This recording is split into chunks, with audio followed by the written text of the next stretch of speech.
À partir de la puberté, l'homme commence à produire des gamètes, les spermatozoïdes. Cette production, appelée spermatogenèse, est quantitativement très importante. Plusieurs centaines de millions de spermatozoïdes sont fabriqués chaque jour. C'est dans les testicules que la spermatogenèse a lieu.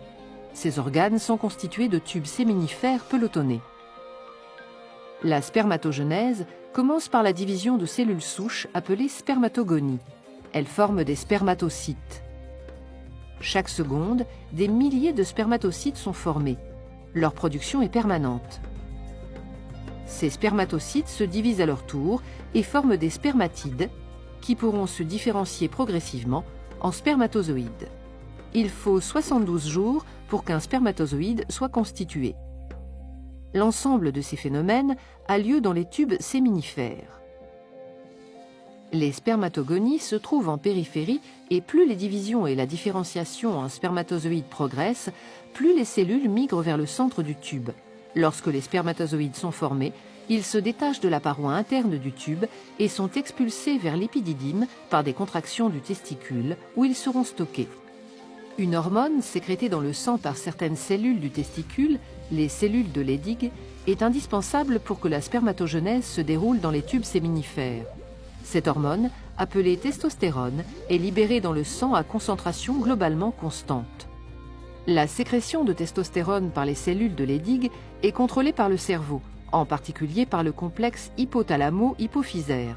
Situé à la base du cerveau, il comporte l'hypothalamus et l'hypophyse. L'hypothalamus sécrète une hormone, la GnRH, qui stimule directement l'hypophyse. Cette petite glande sécrète alors dans le sang deux hormones appelées FSH et LH. La LH agit au niveau du testicule. Elle stimule la sécrétion de testostérone par les cellules de Leydig. La FSH agit aussi au niveau des testicules, mais directement sur certaines cellules des tubes séminifères. Elle active la spermatogenèse.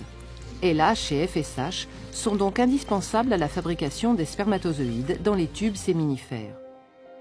En permanence, la testostérone sécrétée par les testicules dans le sang agit aussi au niveau du complexe hypothalamo-hypophysaire. Plus la concentration sanguine en testostérone augmente, moins l'hypophyse sécrète de FSH et de LH.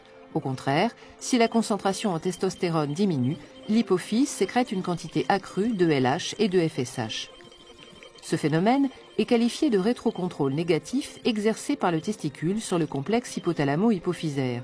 Il permet une régulation permanente de la concentration des hormones dans le sang, établie grâce à un dialogue constant entre le cerveau et le testicule.